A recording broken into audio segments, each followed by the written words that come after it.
오늘 하나님 말씀은 시편 102편입니다. 우리가 24절 한 절 먼저 보도록 하겠습니다.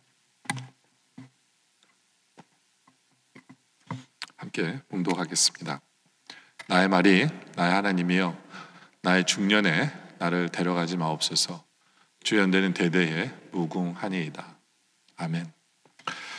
오늘 우리가 읽은 이 구절에 보면 성경에 단 한 번밖에 나오지 않는 단어가 나옵니다.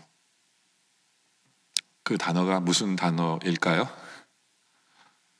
네? 중년이라는 단어입니다. 중년.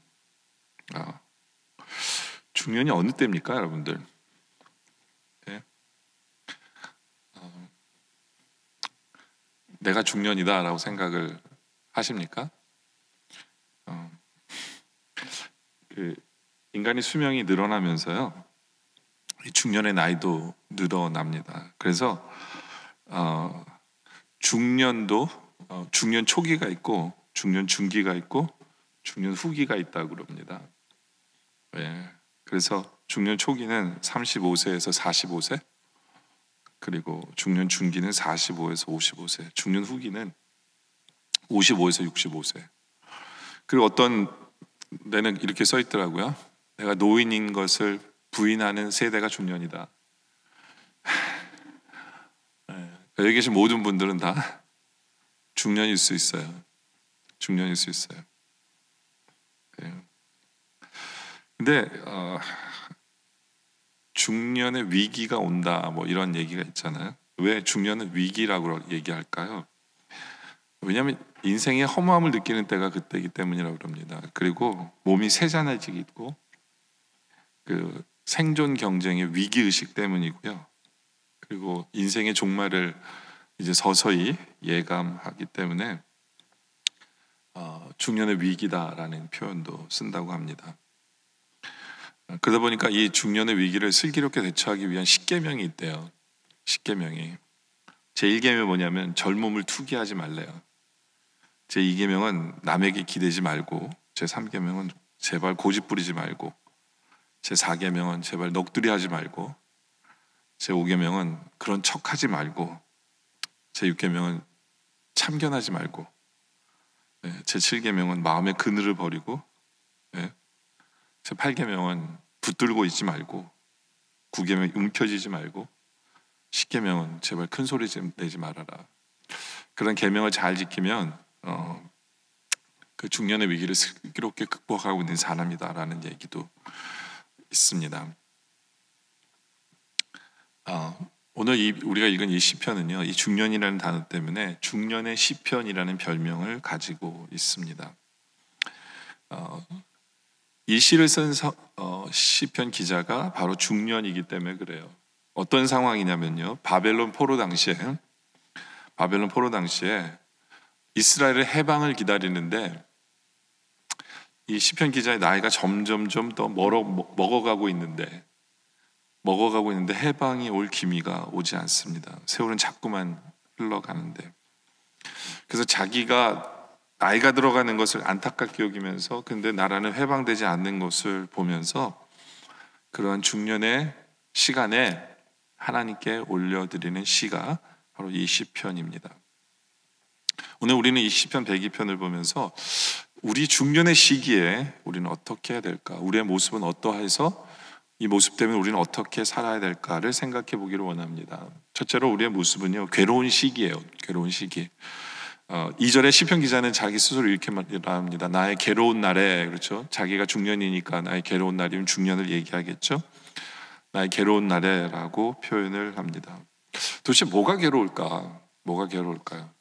여러분들 행복하십니까? 여러분들 행복하세요? 저도 중년인 것 같아요. 저도 중년이라고 생각을 하는데 딱 이 설교대로 하면 중년 맞아요. 그래서 뭐가 괴로운가 보면 이 몸 때문에 그래요. 몸 때문에. 이 몸 때문에 중년을 뼈저리게 느낍니다. 네. 우리가 젊을 때는, 어릴 때는 그 사춘기라는 얘기를 쓰죠, 그렇죠? 그러니까 이렇게 우리 인생이 봄, 여름, 가을, 겨울이 있는데 젊을 때는 이제 춘자를 써서 사춘기, 그렇죠? 봄이 사춘기잖아요. 근데 중년은 사축이다라고 얘기를 한대요. 가을. 가을. 근데 왜 사춘기, 사축이라고 하는지에 대해서 이해가 되는 것 같아요. 왜냐하면 비슷한 부분들이 있대요. 공통적인 게 뭐냐면요, 이 육체의 변화가 공통적이에요. 그러니까 사춘기 때는 갑자기 그 팔다리가 이렇게 언밸런스하게 자라고요. 저는 그걸 다 경험했거든요.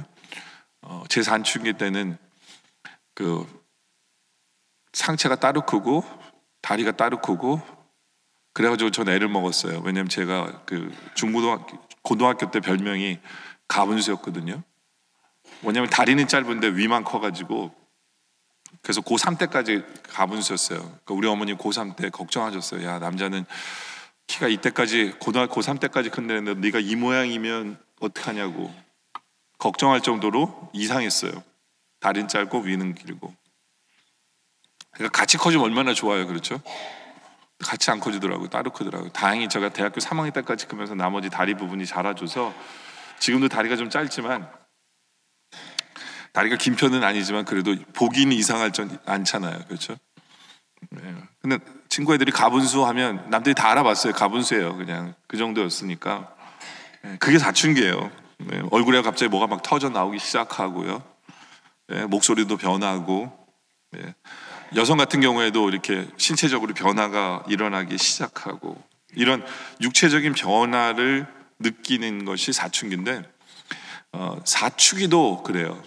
사축이도 그래요. 그러니까 젊었을 때에는 육체적인 변화를 경험한다면, 이제 사축기가 돼서는 육체가 망가져가는 것을 이제 하나씩 느끼는 게 사축이다라는 거죠.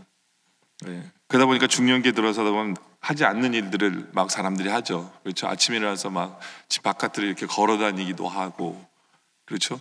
젊었을 땐 절대로 그런 짓 안 하는데, 네, 갑자기 걸어야 된다라는 생각을 하는 사람들, 뭐 이런 것들이 막 엑서사이즈라는 얘기도 하고, 뭐 이런 얘기가 나오는 거는 바로 중년이기 때문에. 제가 영락교 처음 왔을 때 이렇게 신방을 가면 이렇게 성경을 이렇게 구절이 여러 개면은 이렇게 같이 앉아 계신 분들한테 그런 부탁을 드렸었어요. 이렇게 한 절씩 돌아가면서 읽죠, 이렇게 부탁을 드렸었거든요. 근데 한 절씩 돌아가면서 읽자고 했는데 어떤 분이 갑자기 막 하더니 옆에 사람을 읽으라고 자기는 안 읽겠다고 그러시더라고요. 그래서 제가 내가 큰 실수를 했구나.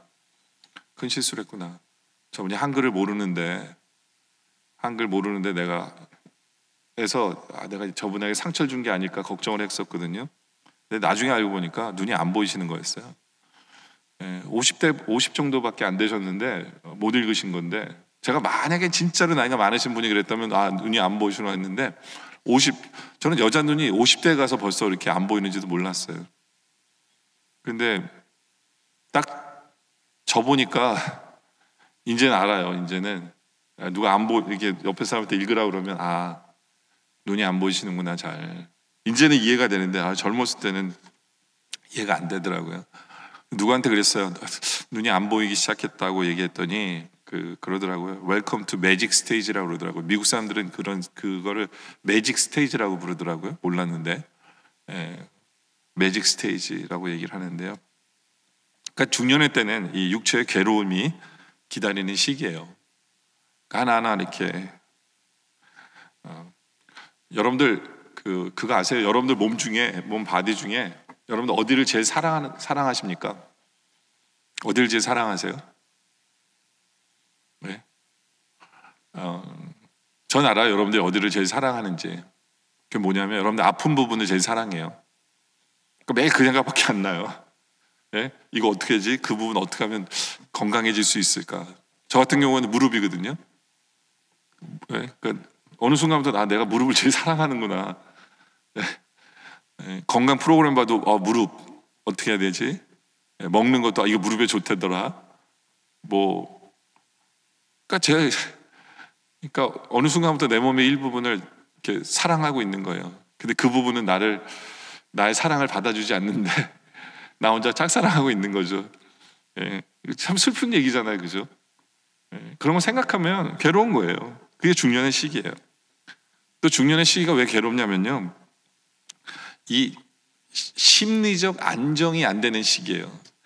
사춘기 때도, 아까도 사춘기랑 비슷하다 그랬는데, 사춘기도요, 자기 몸의 이것 때문에, 그리고 호르몬에 대한 작용 때문에 사춘기 때도 이 심리적 안정이 안 되잖아요. 근데 중년의 때도 이런 몸이 따라주지 않으니까 슬프고, 그러다 보니까 심리적 안정이 안 일어날 뿐만 아니라 또 호르몬에 대한 문제도 발생을 하기도 하고 하면서 심리적으로 불안하고 심리적으로 괴로운 시기가 바로 그때다. 그래서 심리학자들이 그런 얘기를 해요. 20대는요, 우리는 사랑을 발견하고 가정을 소유하게 되고요, 30대는 우리는 직업을 발견하고 직장을 소유하게 되는데, 그러나 40대부터는 우리는 불안을 갖게 되고 불안을 소유한다라고 40대를 얘기합니다.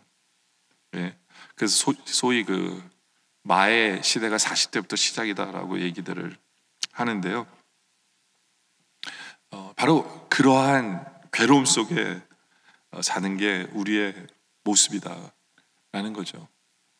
그러다 보니까 몸이 아픈 데가 생기고 마음이 불안정하고 하는 그러한 마음의 상태, 그리고 어딘지 모르는 그 외로움을 느끼는 시간.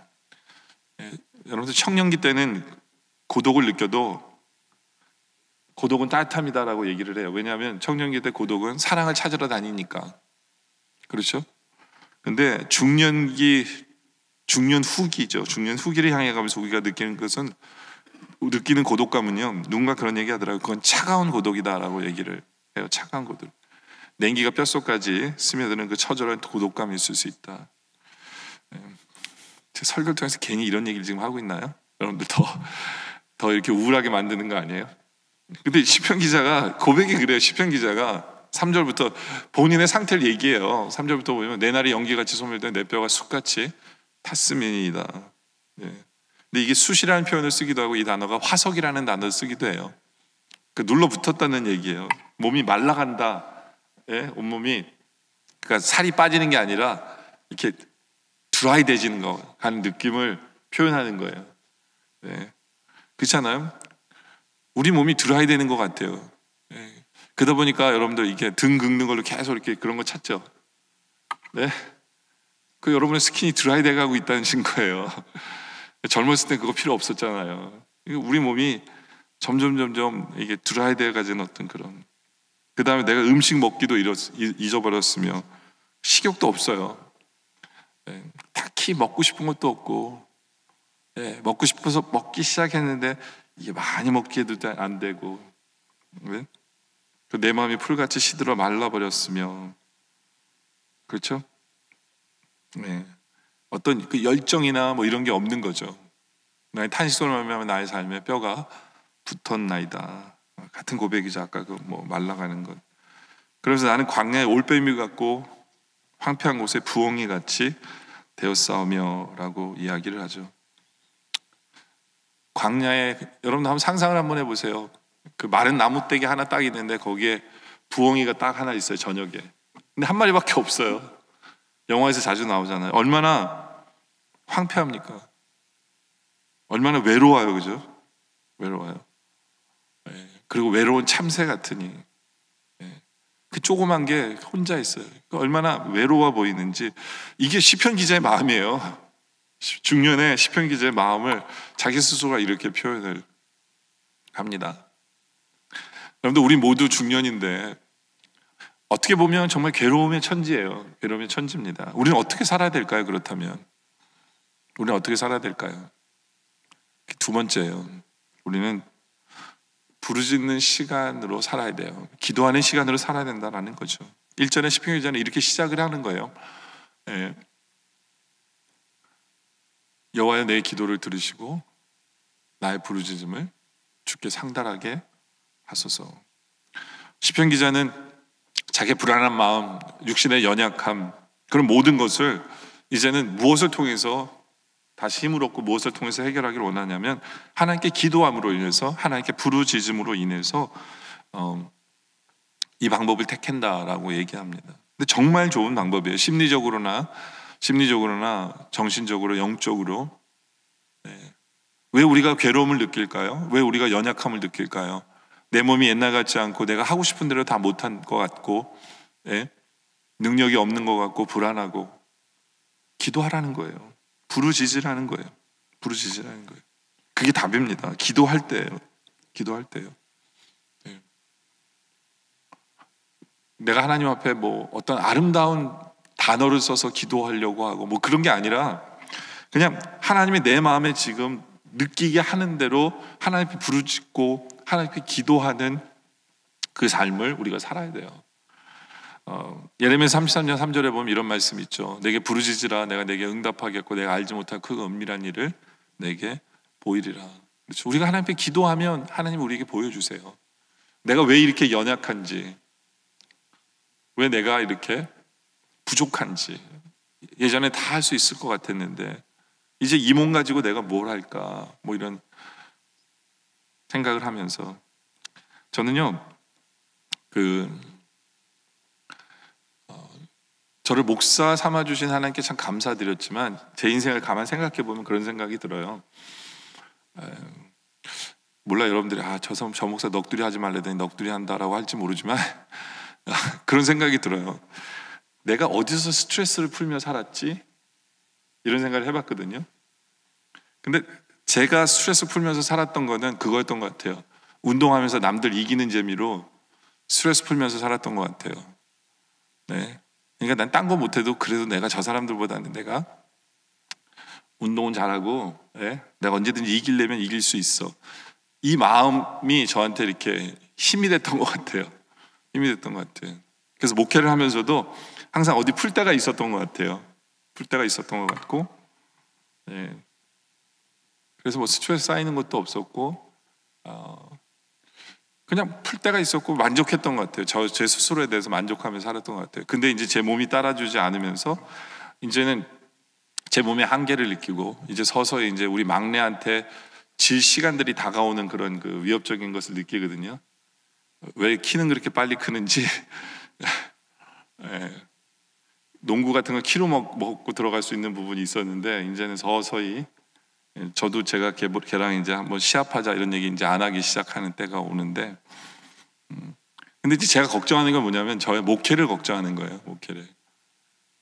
뭘 걱정하냐면 예전에는 딴 데 스트레스 풀 때가 있어서 그 재미로 목회는 제가 그냥 하나님 원하는 대로 성경적으로 아무런 문제 없이 그냥 그쪽으로 잘 나갔다라고 생각을 하면서 했는데 이제는 혹시 내가 목회에서 그 스트레스를 풀려고 하는 모습이 나타날까 봐 두려운 거예요. 나타날까 봐. 무슨 말인지 여러분들이 이해를 못 하셔도 되는데 그런 생각이 드는 거예요. 그래서 그러지 말아야지. 내 스스로가 이제 생각하는 부분이거든요. 육신이 약해지면서 몸이 따라주지 않으면서 여러 가지 생각들이 나오게 되더라고요. 네. 근데 답을 주신 것 같아요. 답을 줬어요. 오늘 말씀이 답을 주는 거예요. 하나님 그러시는 것 같아요. 야, 쓸데없는 생각하지 말고 기도나 해. 네. 넌 옛날에 젊었을 때 네 몸을 믿었던 것 같지만 그때도 너는 믿을 게 없었어. 네? 정말 기도나 해. 그게 답이에요. 젊었을 때도 그렇고 중년의 때도 그렇고 노년의 때도 그렇고 정말 기도가 답이구나 라는 생각을 합니다. 특별히 기도하면서 하나님 앞에 매달리는 기도가 필요하다라는 거예요. 오늘 이 시편 기자는 부르짖는 기도를 하잖아요. 여러분들 세상에서 제일 무서운 법이 뭔지 아세요? 제일 무서운 법이 뭐냐면 떼법이에요. 떼 쓰는 법이요. 그게 제일 무서운 거예요. 우리나라 사람들은 그 떼법을 잘 사용해요. 예? 예전에 저희가 코스타리카 선교 갔는데 싸간 음식이 가방에 걸린 거예요. 그러니까 이제 우리는 이 음식 다 뺏기면 우리 어떻게 먹냐 이러고 걱정하고 있었는데 우리 권사님 한 분이 절대로 못 준다고 떼를 쓰시더라고요. 그러면서 그 가방을 붙잡고 막 우셨어요. 그런 사이에 우리는 뒤에 있는 가방들 다 가지고 나왔어요. 그러니까 이 떼가 먹힐 때가 있더라고요. 떼법이. 근데 이 때법이요, 누구한테도 먹히냐면 하나님 앞에도 먹혀요. 하나님 앞에도 먹혀요. 하나님 앞에 기도할 때도 분명히 먹힙니다. 분명히 먹혀요. 그 대표적인 사람이 야곱이에요. 야곱이에요. 이 천사가 씨름한 게 뭐냐면 때를 쓴 거거든요. 하나님, 예? 때를 쓴 거예요. 근데 때를 쓴 게 야곱만이 아니에요. 솔직히 우리 예수님도 때를 쓰신 거예요. 겟세마네 언덕에서 기도하신 것은 때를 쓴 거예요. 때를 쓴 거예요. 근데 야곱의 기도도 그렇고 예수님의 기도도 그렇고요. 우리가 때를 쓴다 그러면요, 때를 쓴다면 착각하는 분들이 있는데, 때를 쓴다면 이렇게 생각하는 분들이 있어요. 내가 원하는 바를 얻기 위해서 하나님 앞에 때를 써야지. 그래도 하나님 주세요. 근데 항상 말씀드리지만 그런 쪽으로 때를 쓰는 건 아름다운 때를 쓰는 건 아니에요. 야곱 같은 경우에도 보면요, 그 씨름했잖아요. 때를 썼잖아요. 근데 야곱이 원한 건 하나예요. 하나예요. 뭐 형으로부터 살려주세요, 이게 아니라 야곱은 창세기 32장 26절에 이런 얘기를 합니다. 그가 이르되 날이 새려하니 나로 가게 하라. 야곱이 이르되 당신이 내게 축복하지 않으면 가게 않겠다. 축복을 달래는 거예요. 이 축복이라는 게 뭐냐면 하나님이 나에게 가장 좋은 것을 주신다라는 약속을 주시지 않겠다는 거예요. 그러니까 하나님이 좋은 것을 주시기를 얻기를 원하는, 그래서 때를 쓰는 거예요. 내가 원하는 걸 달라는 게 아니거든요. 예수님의 때도 마찬가지잖아요. 예수님이 때를 쓰시는 것도 예수님이 그러시잖아요. 22장 42절에 보면 아버지가 만일 아버지의 뜻이거든 이 잔을 내게서 옮기시옵소서. 그러나 내 원대로 마시옵고 아버지의 원대로 해달라고 이렇게 때를 쓰시는 거거든요. 이게 아름다운 기도예요. 근데 우리는요, 하나님 원대로 해달라고 하면 때를 안 써요. 잘 때를 안 써요. 여러분 언제 때를 써야 되는 줄 아세요? 하나님이 원하시는 것이 알기를 위해서 우리는 때 써야 돼요. 아무것도 모르면서 지금 뭐가 어떻게 돼, 내 인생이 하나님 원하시는 게 뭔지도 아무것도 모르면서 그냥 암흑 속에 살고 있으면서 괜찮겠지라고 생각하면서 사는 그 인생이 정말 불쌍한 거고 그 인생이 서글픈 거예요. 우리 정말 하나님 때 써야 돼요. 하나님 내 인생에서 지금 내 육신도 망가지고, 예? 이런 상황 속에서 주님이 나에게 원하시는 게 뭡니까? 주님 이제 나를 어떻게 사용하길 원하십니까? 그걸 알기 위해서 때를 써야 되는 거예요. 그냥 내 욕심을 이루기 위해서 때를 쓰는 게 아니라 이미 우리는 알잖아요. 내 뜻대로 살아봤더니 이게 아닌 걸 알잖아요. 그러니까 하나님이 주신 게 최고라는 걸 알기 때문에 모르는 채로 그냥 대충 사는 게 아니라 때를 써야죠. 주님 하나님이 원하시는 게 뭡니까? 나로 알게 해주세요. 정말 이런 때가 필요하다, 이런 때를 쓰는 게 필요하다라고 저는 생각을 합니다. 하여튼 중요한 것은 우리가 하나님 앞에 기도할 때 우리 한 분명히 시편 102편 2절에 보면 응답하세요. 내가 속히 부르짖은 날에 속히 내게 응답하소서. 우리 하나님은 응답하신 하나님이기 때문에 감사한 거죠. 출애굽기 22장 23절에 응답하신다고 그랬잖아요. 내가 만일 그들을 해롭게 함으로 그들이 내게 부르짖으면 내가 반드시 그 부르짖음을 듣는다라고 말씀하세요. 우리가 부르짖으면 우리 하나님 들으세요. 응답하십니다. 기도하세요. 기도하세요. 물론 우리가 원하는 시간에 응답 안 하실지는 몰라요. 예? 근데 우리 하나님 절대로 늦게 응답하시는 게 아니에요. 우리가 조급할 뿐이에요. 우리 하나님의 응답은 항상 제일 빠르게 응답하시는 거 맞아요. 그걸 믿으세요. 어느 선교사님이 선교를 하는데 너무너무 안 되더래요. 너무너무 안 되더래요. 그래서 산에 올라가서 하나님 앞에 소리를 지르면서 하나님 이렇게 기도했대요. 하나님, I need you. 하나님이 필요합니다를 이제 미국 분들은 이렇게 기도하잖아요. I need you, I need you 이렇게 계속해서 소리를 외쳐서 기도하는데 갑자기 저쪽 산에서 뭐라고 들리냐면 I need you, I need you 이렇게 들리더래요. 이 선교사님한테는 그 소리가 자기 소리인데 무슨 소리 들리냐면 하나님이 본인한테 하는 소리를 들리대요. I need you, I need you. 난 그래도 필요하다. 넌 그래도 필요하다. 네? 하나님의 응답이라고 생각하고 다시 선교제 가서 열심히 선교를 하셨다는 얘기도 있는데요. 근데 생각하게 만들어요. 우리 하나님 앞에 하나님 제가 하나님 필요해요. 하나님 필요해요 라고 기도할 때 하나님께서는 우리 같은 사람도 몸이 약해지고 연약한 우리 같은 사람도 우리가 기도할 때 하나님 우리에게 알려주시는 것 같아요. 바로 내가 너가 필요하다. 내가 너가 필요하다. 힘내라. 내가 너가 필요한 사람이 바로 너다. 라고 말씀해 주시는 것 같아요. 우리의 모든 괴로움, 기도하라고 우리에게 괴로움을 허락하시는 것이다 라는 것을 기억하기를 원합니다. 세 번째는요, 미워하는 사람에게 관용할 때예요. 이 중년의 때는요. 누군가 이런 말 하더라고요. 우리 인생이 늙어가는 징후가 뭐냐면 이 살에 주름살이 늘어나는 게 늙어가는 증거다라고 얘기를 한대요. 근데 진짜 늙어가는 게 뭔지 아세요? 진짜 늙어가는 게 뭐냐면 우리가 살면서 받은 상처 때문에 내 마음에 주름살이 지는 게, 내 마음에 주름살이 져가지고 그 상처 투성이로 살아가는 게 바로 그게 진짜 늙어가는 거예요. 그게요. 우리가 세월을 살면 살수록 우리는 인간관계 속에서요 상처를 받으며 살게 돼요. 받을 수밖에 없어요. 그건 맞아요. 근데 문제는 뭐냐면 그게 주름살이 깊어지면서 자꾸 우리의 인간관계가 문제가 발생하는 게 문제예요.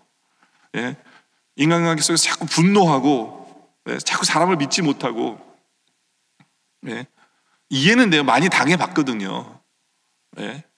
그래서 믿지 못할 건 사람이다, 뭐 이런 얘기하면서, 그리고 항상 비판적이고 크리티컬하고 사람을 받아들이지 못하고 이해하지도 못하는, 점점 옹색해지고 불편해지는 그런 인생을 살지 않나를 우리가 돌아봐야 된다는 얘기예요. 오늘 시편 기자도 그 얘기를 하는 거예요. 8절에 시편 기자가 이런 얘기하죠. 내 원수들이 나를 비방하며 내게 대항하여 미칠 듯이 날뛰는 자들이 나를 가리켜 맹세하나이다. 중년의 때 그게 많이 보이는 거예요. 누가 많이 보여요? 원수들이 보이는 거예요. 원수들이. 자꾸만 모든 사람이 원수처럼 보이는 거예요. 웬 놈이 이 세상은 왼수들이 이렇게 많은지, 마누라도 왼수처럼 보이고 남편도 왼수처럼 보이고 자식도 다 왼수고. 그래서 우리 한국 사람들 그러잖아요. 자식이 왼수라고. 마치 다 나를 잡아먹으려고, 나를 이용해 먹으려고 날 때는 그런 세상처럼 보일 수 있어요. 근데요, 문제가 뭐냐면요, 문제가 그 사람들이 그런 게 아니라 내가 변한 거예요. 내가 세월의 시간 속에서 내가 받은 상처 때문에 내 인생의 주름살들이 그 하나하나를 다 기억하면서 사람들이 반응에 내 그 주름살이 반응하는 거예요. 그렇기 때문에요, 우리 스스로가 정말 주님 안에서, 주님의 십자가 안에서 내 스스로를 성찰할 수 있어야 돼. 내 스스로를 돌아볼 수 있어야 된다는 거예요. 우리가 원수가 아니라는 거예요. 원수가 아니에요. 문제는 나에게 있을 수 있다는 거예요. 나에게.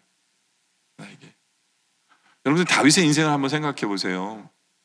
다윗의 중년의 때 정말 가족들이 다 왼수예요. 그 압살롬 같은 경우에 그렇지 않아요? 정말 아버지를 괴롭히는 이름이에요. 압살당한 놈처럼 그냥 아버지를 죽이려고 하고 아버지 왕권을 빼앗으려고 하고 그런 아픔들이 너무 많았어요. 그리고 자기 남매를 죽이고 그 남매를 간음하고, 이게 다 다윗의 중년의 때 있었던 거거든요. 다윗의 중년의 때. 근데 왜 다윗의 중년의 때 왜 그런 일이 벌어졌습니까? 솔직히 누구 블레임할 게 못 돼요. 이게 다윗 탓이에요. 다윗의 잘못이에요. 다윗이 하나님 앞에 죄를 지면서 가족들에게 상처를 줬기 때문에 그 자식들이 그런 행동을 한 거거든요. 그러니까 이게 그 사람만이 원수가 아니라 나를 돌아본다면 그게 원수가 아니라는 거예요. 오히려 내가 누가 원수처럼 나에게 다가올 때 그 시간 속에서 하나님께서 나를 돌아보라고 하시는구나. 나의 문제가 뭔지를 다시 한번 더 점검해 보라고 하시는구나. 내가 하나님 앞에 회개할 것이 없는가를 돌아보라고 하나님께서 나에게 이러한 시간을 주시는구나로 받아들인다면 그 중년의 때는 참 귀한 거고 아름다운 시간이고요. 나를 정말로 변화시킬 수 있는 그러한 시간이에요. 그런 시간이 되는 거예요. 그런데 저 왼수, 그냥 그 모든 게 그냥 믿지 못할 사람들, 그렇게 바라본다면 그 인생이 변화 안 될 것뿐만 아니라 문제는 뭐냐면 다른 사람에게 수많은 상처를 주면서 내가 무슨 상처를 주고 있는지도 모르면서 살고 있는 인생이 되는 거죠. 그러니까 우리가 정해야 돼요. 나는 어떤 인생을 살아갈 것인가? 나는 어떤 인생을 지금 살고 있는가? 우리 자녀들에게 내 주위에 있는 사람들에게 나는 어떤 인생을 살고 있는지 그걸 내 스스로가 한번 생각해 봐야 돼요. 세월의 흐름 속에서 온갖 상처를 받은 나이기에 받은 상처들을 다 생각하고 판단하고 나타나면서 신경질 부린 건 다 내고 화낼 건 다 내고 고집 피울 건 고집 피우고 잔소리할 건 다 잔소리하면서 판단할 건 다 하면서, 마치 나는 문제가 없는 것처럼,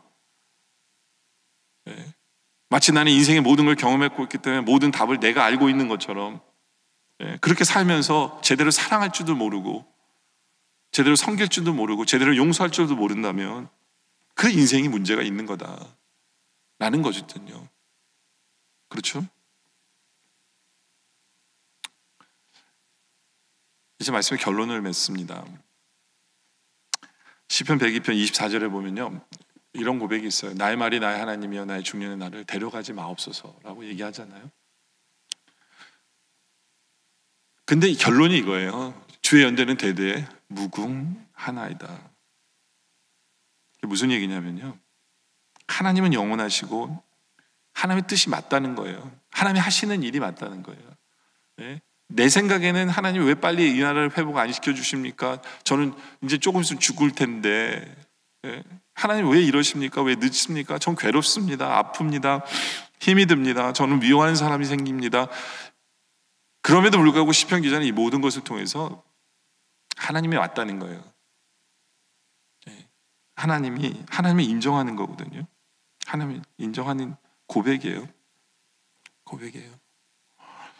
저는 이것이 우리 성도들의 고백이었으면 좋겠어요. 우리 모두가 중년의 때입니다. 불만족스러운 것이 참 많고 이해되지 않는 것도 많고 점점 연약해지고 마음도 흔들리고, 근데 하나님께서 부르짖으라고 했기 때문에, 기도하라고 했기 때문에 이제는 기도하길 원합니다. 하나님 앞에 열심으로 기도하길 원합니다. 솔직히 이제는 하나님밖에 의지할 데가 없잖아요. 그죠? 하나님께 의지할 때밖에 없어요. 우리는요, 하나님께 기도하는 재미밖에 없어요. 하나님을 붙드는 그 열심, 그걸 통해서 우리가 깨닫길 원해요. 역시 하나님이 옳고 하나님이 하시는 게 맞고 하나님이 시간이 맞고, 바로 하나님이 맞다. 하나님이 옳습니다. 할렐루야. 하나님만이 찬양 받으실 분이십니다. 그런 고백을 통해서 내 앞에 원수들이 있는 것 같고 내가 마음에 안 드는 것이 있을 것 같아도 나를 돌아보면서, 나를 회개하면서, 내가 나를 변화시키면서 이제는 제대로 사랑할 줄 알고, 그래서 그 고난마저, 그 슬픔마저, 그 괴로움마저 허락하신 주님을 찬양할 수 있는, 그런 슬픔마저 괴로움마저 허락하신 그 하나님이 옳다라고 인정할 수 있는 그런 우리 모두 중년의 인생을 살아가는 우리 모두가 되어지시기를 주님의 이름으로 축원합니다. 기도드리겠습니다. 아버지 하나님, 감사합니다. 오늘 말씀에 몸이 예전 같지 않으며 몸이 내 뜻대로 되어지지 않는 그러한 것을 보며 어딘지 모르는 괴로움, 어딘지 모르는 슬픔이 내 안에 있었는데, 오늘 말씀을 통해서 하나님께서 그 답을 알려주심에 감사합니다. 기도하라고, 부르짖으라고, 하나님께 매달리라고 말씀해 주심에 감사합니다. 엉뚱하게 다른 것을 통해서 풀려고 하지 않게 하여 주시고 하나님 앞에 기도하게 하여 주시옵소서. 하나님 앞에 매달리게 하여 주시옵소서. 그리고 혹시 내가 비판적이고 불만족스러운 사람이 있고 원수 같은 사람이 있고 내가 고집을 피우고 내 방식이 옳다라고 착각하는 그러한 모습이 내 안에 있는 것을 돌아보게 하여 주시옵소서. 나이가 들면 들수록 하나님 아버지 주의 뜻을 보게 하시고 부드러워지게 하시고 더 많이 사랑하게 하여 주시고 더 많이 기쁘게 하시고 더 많이 행복하게 하시고, 왜냐하면 주님이 옳은 것을 바라보며 힘들 때도 나를 돌아봄으로 말미암아 내가 변화되고 주님이 원하시는 모습을 변화되는 것을 보면서 역시 주님이 옳고 주님이 맞다라고, 주님이 영원하신 분이고 할렐루야 주를 찬양하는 우리의 중년의 때를 살아가게 하여 주시옵소서. 오늘 말씀에 감사드리며 예수님의 이름으로 간절히 기도드립니다.